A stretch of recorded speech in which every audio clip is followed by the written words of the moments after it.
Hello students, चलिए हम next lecture की बात करते हैं। हमने बात की थी अभी तक ऑप्टिकल आइसोमेरिज्म की और उसमें हमने आरएस नोमेनक्लेचर को सीखा था। इसके अलावा हमने राय-थ्रियो को सीखा था, हमने डीएल को सीखा था। ऑप्टिकल आइसोमेरिज्म में होने वाली जितनी भी पॉसिबिलिटीज थी उन सबको सीखा था, उन सब के तरीके सीखे थे। डायस्टीरियोमर्स क्या होते हैं, मीजो क्या होते हैं, एनेंशियोमर्स क्या होते हैं, कैसे सुपर इम्पोजेबल मिरर इमेजेस होती हैं, non super imposable mirror images कैसी होती है, प्लेन पोलराइज लाइट कैसी होती है और उसमें क्या पॉसिबिलिटीज होती हैं। अब हम बात करते हैं नंबर ऑफ ऑप्टिकल आइसोमर्स की। नंबर ऑफ ऑप्टिकल आइसोमर्स अपने आप में एक बहुत अच्छी चीज है बेटा। नंबर ऑफ ऑप्टिकल आइसोमर्स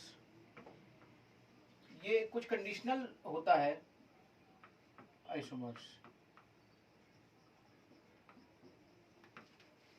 तो पहला केस है इसमें, if molecule is unsymmetrical। Unsymmetrical मतलब सिमेट्रिकल मॉलिक्यूल नहीं है, एंड सेम नहीं है, एंड और नॉट सेम। अनसिमेट्रिकल का मीनिंग क्या है? मीनिंग है ends are not same, ends same नहीं है। क्या मतलब हुआ इसका? मतलब बताते हैं अभी। फिर यहां पर total optical isomers, total optical means D and L दो मिलाकर यहां पर जो बनेंगे वो बनेंगे पावर एन, और यहां पे जो बनेगा वो मीजो बेटा 0 बनेंगे। तो इस तरह से टोटल आपके आइसोमर्स सबको मिलाकर भी ये आपका 2 to the power n plus 0 is equal to 2 to the power n आया। जहां पर n क्या है? Where n is number of chiral carbons. ज्यादातर क्वेश्चन इसी पे आता है। इसके एक दो एग्जांपल हम लोग समझते हैं कि इसके एग्जांपल क्या होते हैं, किस तरीके के होते हैं। Let's see the examples. हम इनके एग्जांपल्स को देखते हैं। एग्जांपल्स को देखकर हमें ये समझ में आएगा कि आखिर ये होता कैसे है। Number of chiral carbons,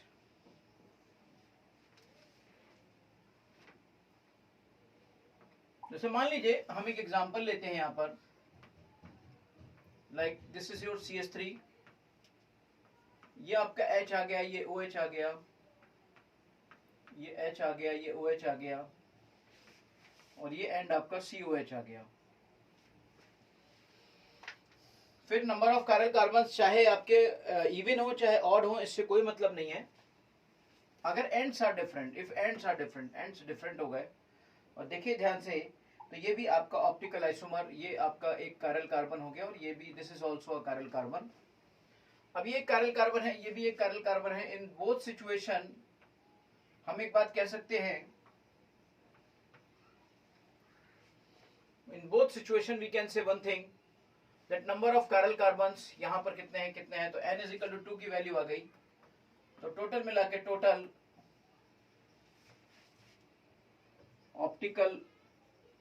optical active isomer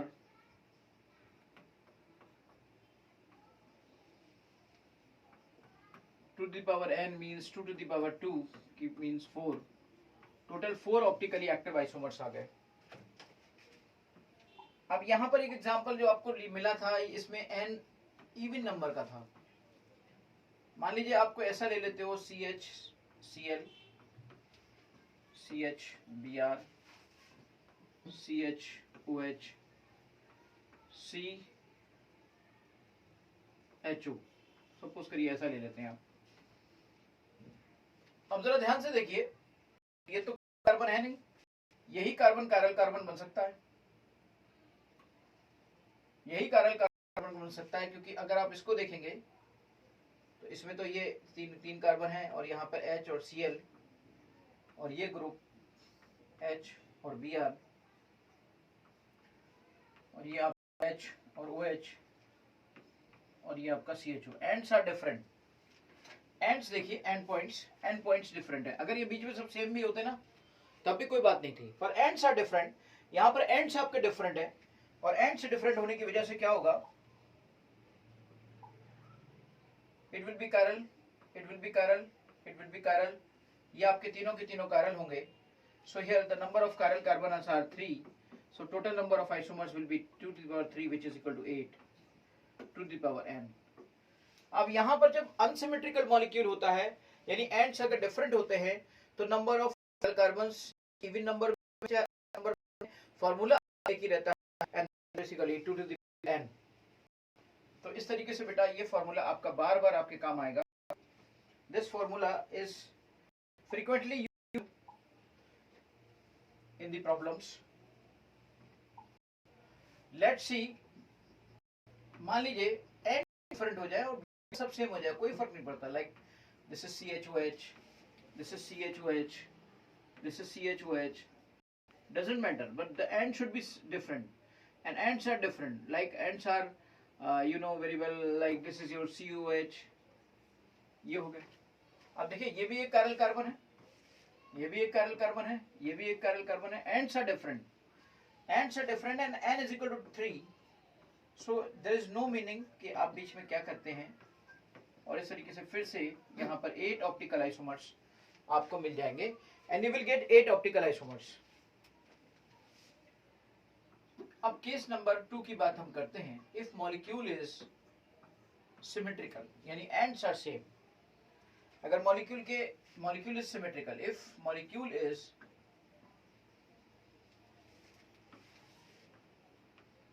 symmetrical,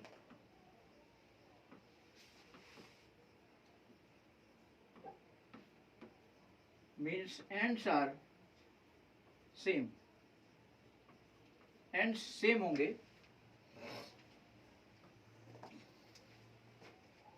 अगर मॉलिक्यूल आपका सिमेट्रिकल है और एंड्स आपके सेम है, if molecule is symmetrical, ends are same, तो उस सिचुएशन पर दो बातें मैंने रखेंगी. एन पे डिपेंड करेगा कि एन इवन है या एन ऑड है.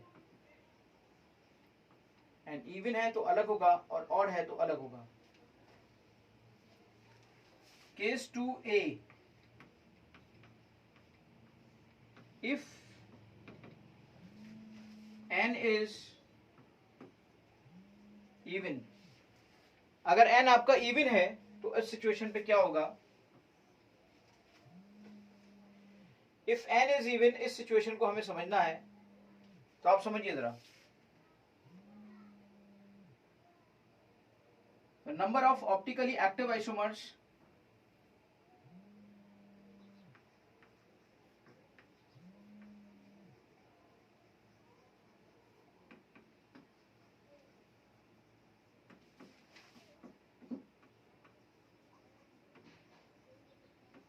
will be is equal to 2 to the power n minus 1, जिसे हम a कहेंगे, और number of mesomers that will called as m, which will be is equal to n to the power n by 2 minus 1, जो कि n by 2 minus 1 होगा. इस तरह से अगर आप टोटल आइसोमर्स की बात करेंगे, केस पहला हम लेके चल रहे थे, पहला केस था हमारा कौन सा वाला, इवन वाला. इसी को अगर हम आगे ले चलें और यहाँ पे टोटल आइसोमर्स की बात करें, तो टोटल आइसोमर्स आपके a plus m होंगे. So that will be is equal to 2 to the power n minus 1 plus 2 to the power n by 2 minus 1. ये आपके टोटल आइसोमर्स होंगे. They will be total isomers. Understand. तो इस तरीके से अगर मॉलिक्यूल सिमेट्रिकल है, or in that situation if number of chiral carbons are uneven numbers, then you can find out, you can follow this concept. like example इसका क्या हो सकता है, इसको देखते हैं हम. example क्या हो सकता है. जैसे मान लीजिए ये CH3 है, this is your CHOH, this is your CHOH, and this is your CH3. ends are same and number of chiral carbons are even. n is equal to 2 means number of chiral carbons even. So total D and L will be is equal to 2 to the power n minus 1. So 2 to the power minus 1, which is equal to 2 to the power 1, which is equal to 2.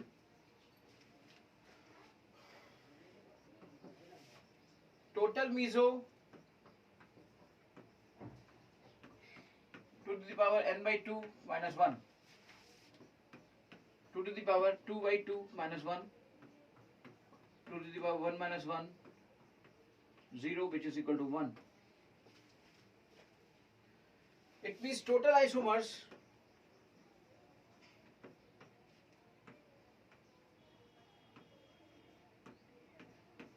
A plus m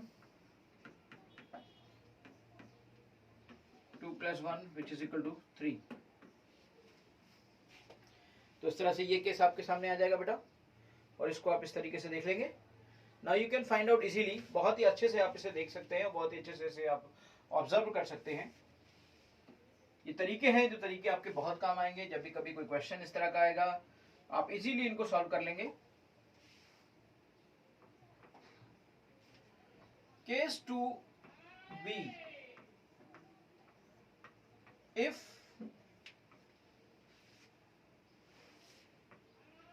molecule is unsymmetrical,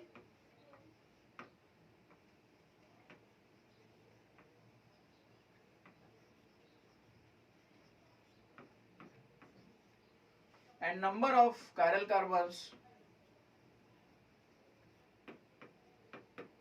are odd in numbers.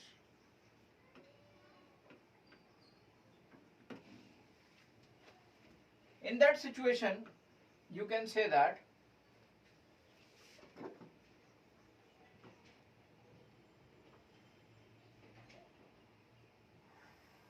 unsymmetrical नहीं, symmetrical, sorry, ये आपका molecule is symmetrical. Unsymmetrical की बात तो हम पहले ही कर चुके हैं, हम बात यहाँ पे कर रहे हैं सिमेट्रिकल की.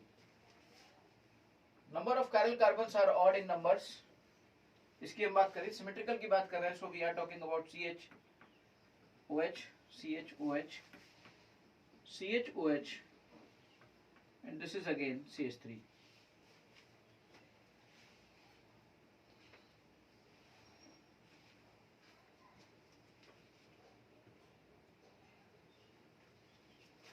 अब देखिए यहाँ पर ये एंड्स आर सेम, इसका मतलब मॉलिक्यूल इज सिमेट्रिकल.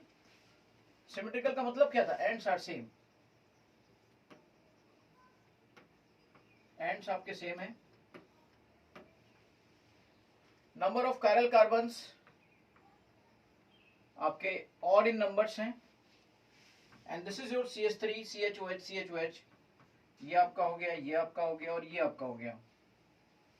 इस तरीके से नंबर ऑफ chiral कार्बन्स आपके निकल आए यहां से 3. नंबर ऑफ chiral कार्बन आपके 3 निकल आए, which is odd number. In this situation total D and L will be is equal to 2 to the power n minus 1 minus 2 to the power n minus 1 divided by 2. Total meso, in this situation total meso will be is equal to 2 to the power n minus 1 divided by 2. इस तरीके से होता है बेटा. इसे अगर हम A मान लें, इसे M मान लें, तो total optical isomers will be is equal to 2 to the power n minus 1. इस तरीके से सिचुएशन बनती है जब आपका मॉलिक्यूल सिमेट्रिकल होता है, यानी कि एंड सेम होते हैं और साथ में वहां पर chiral सेंटर्स बेटा 3 होते हैं. किसी किसी को देखने में ये लगेगा कि सर अगर हम इसकी बात करें, यहाँ तो हमें chiral दिख रहा है, यहाँ भी chiral दिख रहा है, पर इसमें बात अगर हम करें तो ये H होगा, ये OH होगा, लेकिन इधर का पार्ट उधर का पार्ट तो सेम होगा. तो ये chiral कैसे है? तो इन दिस सिचुएशन बेटा ये ऐसे दिखाई नहीं देता है, पर इसको हम स्यूडो chiral लेकर चलते हैं और इसे इसकी chiral में काउंटिंग होती है. ये मैंने दिमाग में आपके बात आ सकती थी, इसलिए मैंने आपको पहले बताया कि this is again special case and this carbon is basically pseudo chiral, but consider in number of. Otherwise आपको देखने को तो वैसे दिखेगा कि ये अलग है वो अलग है, लेकिन उसमें प्लेन अलग अलग होने की वजह से उसमें कोई सिमेट्री नहीं है. आपको दिखाई दे रहा है कि हाँ वो दोनों ग्रुप सेम है. ठीक है, इस तरीके से आप नंबर ऑफ ऑप्टिकल आइसोमर्स निकाल लेंगे. इसके बाद जब ये ऑप्टिकल आइसोमेरिज्म आपकी कंप्लीट हो गई, अब इसके बाद हम लोग डिस्कस करेंगे कन्फर्मेशनल एनालिसिस या conformations. Conformational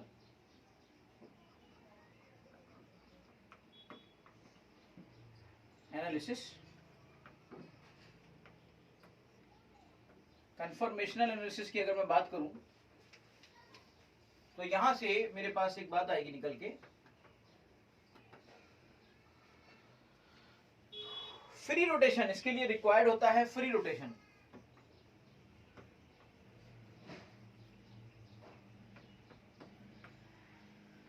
free rotation required होता है, नंबर एक बात। और फ्री रोटेशन आपका नॉर्मली या तो एल्केन्स में मिल रहा है या फिर सिर्फ साइक्लोहेक्सेन ऐसा है जिसमें कि फ्री रोटेशन आपको मिल सकता है, जीरो रोटेशन मिल सकता है, जीरो रिस्ट्रिक्शन मिल सकता है या फ्री रोटेशन मिल सकता है साइक्लोहेक्सेन में। अदरवाइज एल्केन में आपकी बहुत सारी चीजें हो सकती हैं। एल्केन में तो आपका ये ब्यूटेन भी करेगा, प्रोपेन भी करेगा, इथेन भी करेगा, एटलीस्ट इथेन होना चाहिए, 2 कैरल्स का होना जरूरी है। कन्फर्मर्स का बेसिकली सिंगल बॉन्ड के अराउंड रोटेशन होता है। तो फ्री रोटेशन जो यहां पे नॉर्मली आपको मिलेगा या तो एल्केन्स के बीच में मिलेगा या एल्केन्स के अलावा कोई और सैचुरेटेड हो, लाइक कार्बन कार्बन में अगर OH अल्कोहल भी होता है तो सैचुरेटेड हो, सैचुरेटेड कंपाउंड्स हो।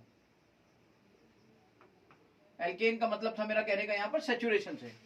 फ्री रोटेशन कहां मिलेगा? फ्री रोटेशन मिलेगा आपको या तो सैचुरेटेड कंपाउंड्स में मिलेगा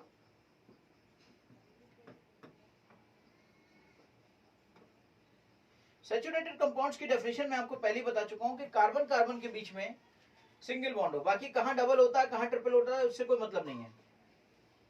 हाँ, कार्बन कार्बन में डबल या ट्रिपल आ गया तो वो अनसैचुरेटेड हो जाएगा। और दूसरा है बेटा साइक्लोहेक्सेन। तो साइक्लोहेक्सेन एक ऐसी चीज है जिसमें ऑल्दो अगर हम डिग्री ऑफ अनसैचुरेशन की बात करें तो वहां पर 1 होता है क्योंकि साइकिल है, लेकिन इसके एंगल्स की वजह से और इसके अरेंजमेंट की वजह से बेटा यहां पर जो स्ट्रेन होता है इसे स्ट्रेन फ्री माना जाता है। और चूंकि इसे स्ट्रेन फ्री माना जाता है इसलिए इसको हम फ्री रोटेशन के लिए जिम्मेदार मान लेते हैं और यहां पर कन्फर्मर्स उसके बना लेते हैं। अदरवाइज बाकी के जितने भी साइक्लो एल्केन्स होते हैं उन सब में स्ट्रेन निकाला जाता है, एंगल ऑफ स्ट्रेन निकाला जाता है। और एंगल ऑफ स्ट्रेन निकालने के बाद वहां पर क्योंकि जहां पर भी स्ट्रेन अगर मिल गया यानी रिस्ट्रिक्शन मिल गया तो समझ लीजिएगा वहां पर कन्फर्मर नहीं बन पाएगा। इसीलिए साइक्लोब्यूटेन का, साइक्लोप्रोपेन का, साइक्लोपेंटेन का कन्फर्मर नहीं होता है, केवल साइक्लोहेक्सेन का कन्फर्मर होता है। इसी को अच्छे से दिया जाता है। अब हम एक एक करके देखकर चलते हैं कि आखिर इन कन्फर्मर्स को प्रेजेंट करने के तरीके क्या क्या हैं। तो कन्फर्मर्स को प्रेजेंट, इसके जो आइसोमर होते हैं उसे कन्फर्मर कहते हैं और इनको प्रेजेंट करने के तरीके होते हैं बेटा, एक तो होता है सॉहॉर्स प्रोजेक्शन और दूसरा होता है न्यूमैन प्रोजेक्शन। सॉहॉर्स प्रोजेक्शन और न्यूमैन प्रोजेक्शन की बात करते हैं।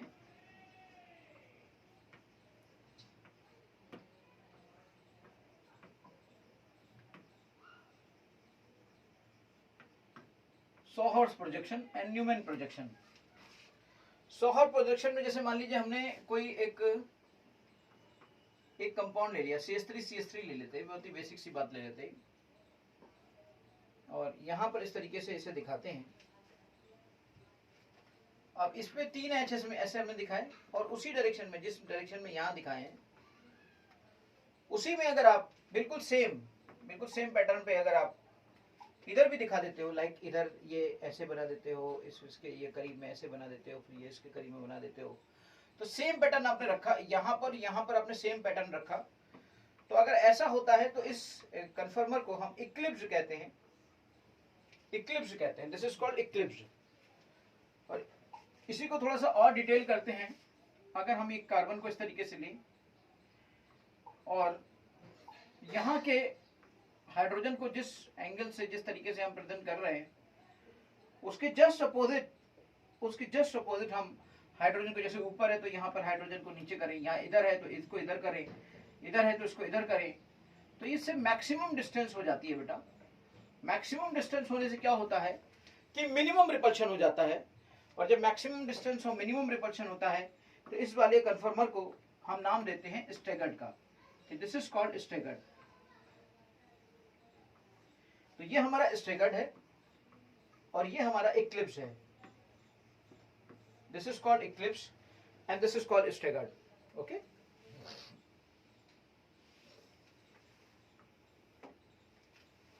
This is called eclipse and this is called staggered.